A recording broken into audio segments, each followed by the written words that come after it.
안녕하세요. 금요일에 만나는 함께 살아내기의 김미경입니다. 요즘 시장에 나가서 과일을 보면은 비가 많이 온 탓에 과일이 볼품이 없더라고요. 그걸 보면서 싱싱한 과일을 수확해서 먹는 것만으로도 우리가 얼마나 행복감을 얻었나 생각이 드네요. 제때 일하고 제때 잘 자는 것이 행복이라고 한다는데 여러분은 행복의 의미를 어디에서 찾으시나요? 한번 자신만의 행복의 원천을 찾아보는 시간을 가져보심이 어떨까요? 오늘은 행복해야 할 결혼 생활이 끔찍한 사랑의 결말이 된 부부의 이야기를 들려드리려고 합니다. 빌 에디의 그는 왜 하필 나를 괴롭히기로 했을까 책 내용에서 도움을 받아서 전해드리겠습니다. 앤은 언제나 파티의 주역이었고 매력적이어서 톰은 파티에서 앤을 보는 순간 빠져들었습니다. 특히 앤이 파티의 주인공이라는 점에 끌려 그녀에게 끌렸습니다. 게다가 톰은 수줍음을 타고 조용한 편인데 앤은 그런 그에게서 숨겨진 외향적인 면을 끌어내는데 탁월하였습니다. 톰은 앤 옆에 있으면 온전한 자신이 된 것 같은 기분이 들어서 그녀를 만나는 초기에는 황홀하기까지 하였습니다.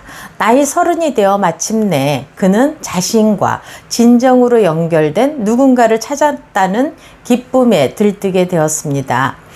사실은 앤이 톰을 발견했다는 사실을 그는 알 수가 없겠죠. 톰은 마법에 걸린 듯 그녀에게 빠져들었고 그녀도 자신이 30살이며 결혼을 하여 아이를 키울 만큼 책임감 있는 누군가를 찾고 있는 중이라고 말하였습니다. 톰은 책임감 있는 사람이었지만 앤은 사실 책임감 있는 사람이 아니었음이 나중에 드러나게 됩니다. 만난 지 6개월 만에 결혼을 하게 되었고 혼인신고서를 작성할 때 그녀가 실제로는 35살이라는 사실을 확인하고 톰은 깜짝 놀랐습니다. 아니 이게 도대체 어찌 된 거야? 라고 톰이 그녀에게 물었지만 그녀는 걱정할 거 없어. 너도 알지만 모든 여자들이 그렇게 해. 다들 나이를 속여. 라며 태연하게 대답하는 거였습니다. 순간 톰의 머릿속에서는 내가 대체 그녀에 대해 알고 있는 게 뭐지? 뭔가 잘못됐다는 느낌이 들기 시작했습니다. 결혼 후 그녀는 항상 누군가와 갈등을 겪었습니다. 그녀는 자신의 적들이 얼마나 나쁜 사람들인지 오랜 시간 톰에게 떠들어댑니다. 친구와 가족, 직장 동료들까지 그녀의 험담에 도마 위에 올려놓고 끊임없이 불평불만을 털어놓았습니다. 나중에 톰은 그녀의 불평에 넌더리가 났습니다. 거기에서 끝나는 것이 아니라 톰도 같이 미워해 주길 바라면서 불편할 정도로 자신에게 충실해 줄 것을 끊임없이 요구합니다. 결혼 후 6개월도 안 되어 앤은 임신을 하였습니다. 톰은 사랑하는 사람과의 사이에서 아기가 태어난다는 사실이 기뻤고 그의 아기는 인생에서 또 다른 사랑이 되었습니다. 그런데 아기가 태어나고 얼마 지나지 않아서 앤은 톰에게 나쁜 놈이라고 불평불만을 쏟아냈습니다. 앤은 아이조차도 나쁘다고 말하였고 이내 잘못했다고 하면서 다시 사랑을 표현하는 것을 반복하였습니다. 톰은 이 일관성 없는 태도를 가지고 있는 앤에 대해 그녀의 부모에게도 성장 환경에 대한 말을 들어보지 못했습니다. 우연한 기회에 앤이 결혼 전에 거칠고 위험한 삶을 살았다는 점, 약에 중독되어 남의 차를 무단으로 몰고 다니고 가출한 친구들과 함께 시간을 보냈다는 사실을 알게 됐지만 결혼 전 데이트할 때 만났던 앤의 주위 사람들은 앤에 대한 정보를 아는 사람이 없었음을 깨닫게 되었고 그때 만났던 사람들이 과연 친한 친구들이었을까 의심스러워졌습니다. 반면에 앤은 톰에 대한 모든 것을 재빨리 습득하였습니다.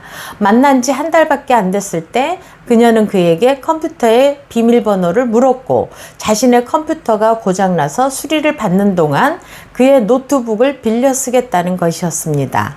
어쩌면 그건 변명이었을지도 모른다고 생각했고 나중에 톰은 그녀가 자신의 컴퓨터를 샅샅이 뒤졌다는 사실을 알아냈습니다. 그러나 그녀는 자신에 대한 어떤 것에도 접근하지 못하게 했고 그녀는 그에 대한 모든 것을 알고자 했으면서 자신에 대해서는 거의 아무것도 공유하지 않았습니다. 처음에 그녀는 너무나 근사했고 매력적이었으며 모든 사람들에게 집중을 받는 사람이었습니다. 그녀는 그가 잘하면서 배운 노래를 많이 알고 있었고 그 부분이 특히 끌리는 점이었습니다.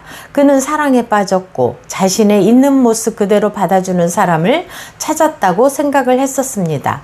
그러나 불행하게도 그는 그녀가 어떤 사람인지 제대로 알지 못했고 그녀의 정체가 드러날 수도 있었다고 생각해 보았지만 때는 이미 늦었습니다. 결혼 전 그때 당시에도 그녀는 남을 집요하게 비난하는 그녀의 집착이 있었지만 그런 그녀의 모습도 흥미로웠습니다. 감정 기복도 보통 사람들과 비교했을 때 놀라울 정도로 심했지만 그것도 사랑스러웠습니다.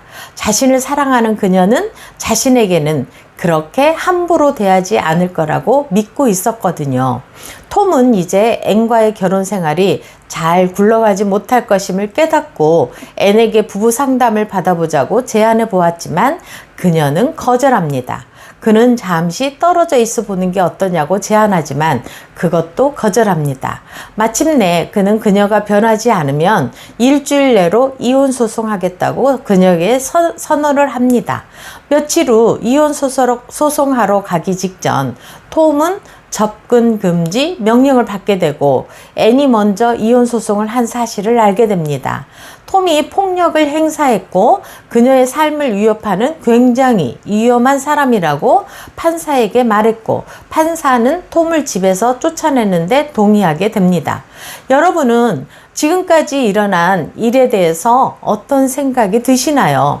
아마 화가 나시고 끔찍하고 무서운 사람이지만 나에게는 그런 일이 일어나지 않을 거야 라고 무심코 넘어갈 수도 있으실 것입니다. 지금 현재 이와 같은 일을 겪고 계신 분도 계실 거예요. 아니면 앤 같은 사람을 만나고 있으면서 진짜 나에게 딱 맞는 사람을 만났다고 기뻐하고 있는 분도 계실 것입니다. 그런 분은 지금 당장 인식하시고 정리하시기 바랍니다. 최대한 조용히 마무리하세요. 보복할지도 모르니까요. 여기서 앤의 나르시시스트의 징후들이 분명 나타났어요. 어디 한번 살펴볼까요? 첫 번째, 앤의 말에 대한 겁니다. 혼인신고 작성 시 30살로 알고 있었는데 35살인 것을 확인하면 어느 누구도 깜짝 놀라는 게 당연한 것입니다. 그렇지만 앤은 아무렇지도 않은 듯 모든 여자들이 다들 나이를 속여 하면서 자기 합리화로 말하는 것을 봤을 때 이런 사람은 다른 것도 많은 거짓말을 하고 자기 편리할 대로 하겠다는 생각이 들 수밖에 없습니다. 두 번째는 앤의 감정입니다. 우리는 옆에 가까이 있는 사람의 감정이 일관성이 있어야지 시시때때로 감정이 변해서 금방 웃었다가 금방 화내는 사람이라면 옆에 있기가 불편하고 불안해질 것입니다. 화내놓고 언제 그랬냐는 듯 아무렇지 않게 행동한다면 어렸을 적에 어른들에게 학대를 당했거나 지나치게 허용된 환경이 아니었나 추측해 봅니다. 세 번째로는 앤의 행동입니다. 만나서 서로를 알아가는 과정 없이 빨리 결혼을 해치워 버린다는 것은 서로의 성격이나 과거를 제대로 알기에 충분하지 않았다는 거죠. 우리의 행복의 조건에 가장 많이 차지하는 것은 좋은 관계입니다. 부부간, 부모와 자녀간, 연인 간, 친구 간의 관계가 좋을 때 우리는 행복한 인생이라고 말할 수 있습니다.